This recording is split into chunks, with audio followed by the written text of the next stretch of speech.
1700 ಎಕರು MB ಪಾಟೀಲ್ರು ನನಗೆ ನಿಮ್ಮ defence corridor map ಹಾಕಿ ಹೇಳಿ ನನಗೆ ಯಾಕೆ ಅಷ್ಟು ಬೇಕು ಅಂತ. ಏನ್ ಮಾಡ್ಬೇಕು ನಿಮ್ಗೆ? ಅಲ್ವಾ, ಈ ವಿದೇಶಿ ಕಂಪನಿಗಳಿಗೆ, ಬಂಡವಾಳಶಾಹಿಗಳಿಗೆ ಬೆಂಗಳೂರು ಹತ್ರನೇ ಹಾಕ್ಬೇಕು? ಯಾಕಂದ್ರೆ ನೈಟ್ ಲೈಫ್ ಬೆಂಗಳೂರಿನಲ್ಲಿ ಚೆನ್ನಾಗಿದೆ ಅವ್ರಿಗೆ. ಅದ್ರಲ್ಲಿ ಒಂದು 100 ಎಕರೆ ಯೂಸ್ ಮಾಡ್ತಾರೆ. ಮಿಕ್ಕಿದ್ ಏನ್ ಮಾಡ್ತಾರೆ ಅವ್ರು ಬರೋರಿಗೆ ಒಂದು 5 ಸ್ಟಾರ್ ಹೋಟೆಲ್ ಕಟ್ತಾರೆ. ಆ ಭೂಮಿ ಹೃದಯಾರ್ಧ ಆಗಿರುತ್ತೆ. ಅಲ್ಲಿ ಫ್ಲಾಟ್ಗಳು, ರೋ ಹೌಸಸ್ ಕಟ್ತಾರೆ.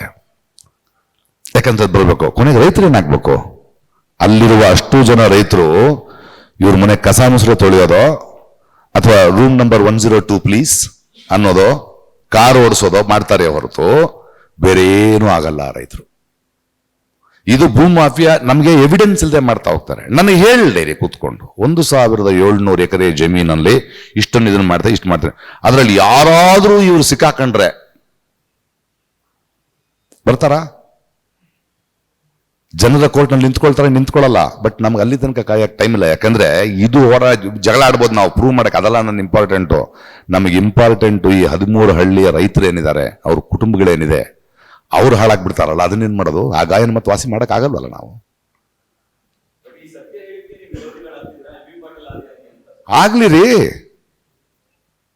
ಸತ್ಯಕ್ಕೆ ಬಹಳ ದೊಡ್ಡ ಶಕ್ತಿ ಇದೆ. ನಾನು ಯಾಕೆ ಸತ್ಯ ಹೇಳ್ತೀನಿ?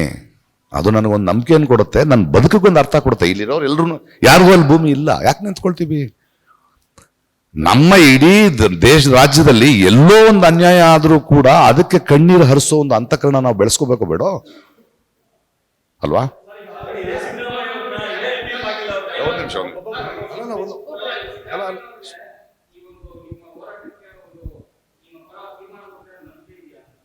ನೋಡಿ, ಅಲ್ಲ ಹೇಳ್ತೀನಿ ಕೇಳಿ, ನಾನು ಯಾರನ್ನೂ ನಂಬಲ್ಲ. ನೋಡಿ, ವೈಯಕ್ತಿಕವಾಗಿ ಒಬ್ಬ ವ್ಯಕ್ತಿ ಸಜ್ಜನ ಇರ್ಬೋದು. ನನಗೆ ಲಂಕೇಶ್ ಒಂದು ಮಾತು ಹೇಳಿದ್ರು, ಜನ ಮತ್ತು ಮಾಧ್ಯಮ ಯಾವಾಗಲೂ ನಿರಂತರವಾದ ವಿರೋಧ ಪಕ್ಷವಾಗಿರಬೇಕು ಅಂತ. ನಿನ್ನ ಗೆಳೆಯ ಆಳ್ವಿಕೆಗೆ ಬಂದ್ರು ನೀನು ಅವನ ವಿರೋಧ ಪಕ್ಷವಾಗಿರಬೇಕು. ಯಾಕಂದ್ರೆ ನಾವು ಯಾರನ್ನೂ ನಾಯಕನ ನಂಬಲ್ಲ. ಇಲ್ಲ, ನಂಗೆ ನಂಬಿಕೆ ಇಲ್ರಿ ಸಿದ್ದರಾಮಯ್ಯನ ಮೇಲ್ನು, ಅದಕ್ಕೆ ಹೋರಾಟ. ಇಲ್ಲಿದ್ರೆ ಅವ್ರು ಈ ಉತ್ತರ ಕೊಡ್ತಿರ್ಲಿಲ್ವಲ್ಲ ನಮಗೆ ಅದು ಬೇಕಾಗಿಲ್ಲ. ನಿಮ್ಮ ಕಷ್ಟಗಳು, ನಿಮ್ಮ ತೊಡಕುಗಳು, ನಿಮ್ಮ ಒತ್ತಡಗಳು ಇರಬೇಕು. ಅನ್ಯಾಯ ಆಗ್ತಾ ಇದೆ, ನಾನು ನಂಬಲ್ಲ.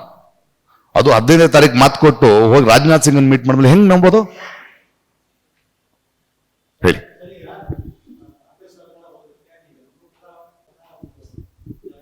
ರೈತರು ಕೂಡ ಹೌದು.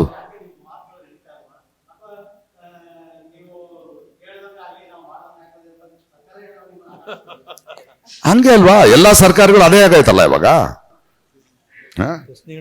ಕೇಳ್ದಂಗ್ ಮಾಡಿ ಮಾಡ್ದಂಗ್ ಮಾಡಿದ್ರೆ ನೀವು ಅಂಡರ್ಸ್ಟ್ಯಾಂಡಿಂಗ್ ಹೆಂಗ್ ಮಾಡ್ತೀರಿ ಅನ್ನೋ ಅರ್ಥದಲ್ಲಿ ಹೇಳ್ತಾರೆ.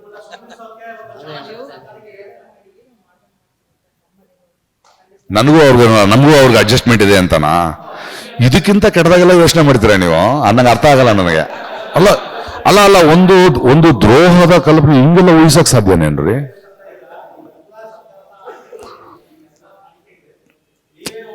ನಾವು ತಪ್ಪು ಮಾಡಿದೀವಿ. ಒಬ್ಬರನ್ನ ಹಿಡಿಸಕ್ಕೆ ಇನ್ನೊಬ್ಬರನ್ನ ಹಚ್ಚೋದು ಪ್ರಯತ್ನ ಮಾಡಿದ್ವಿ. ಅಲ್ಲ, ನೀವು ಅರ್ಥ ಮಾಡ್ಕೊಳ್ಬೇಕಾಗಿರೋದು ಅವ್ರನ್ನು ಬಿಡ್ತಾ ಇಲ್ಲ ನಾವು ಅಂತ.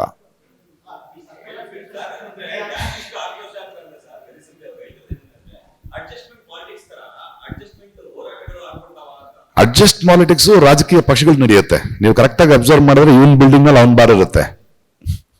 ಜನ ಚಳುವಳಿಗಳು ಹಂಗಿರಲ್ಲ, ರೈತರ ಹಂಗಿರಲ್ಲ, ಕಾರ್ಮಿಕರ ಹಂಗಿರಲ್ಲ, ದಲಿತರ ಹಂಗಿರಲ್ಲ. ಅರ್ಥ ಆಗ್ತಿದ್ಯಾ? ನಮ್ ಬದುಕ ಯಾವ ಸರ್ಕಾರ ಬಂದ್ರು ನಮ್ ಬದುಕು ಹಿಂಗೆ ಅನ್ನೋ ಪರಿಸ್ಥಿತಿ ಬಂದಿದೆಯಲ್ಲ ಈಗ.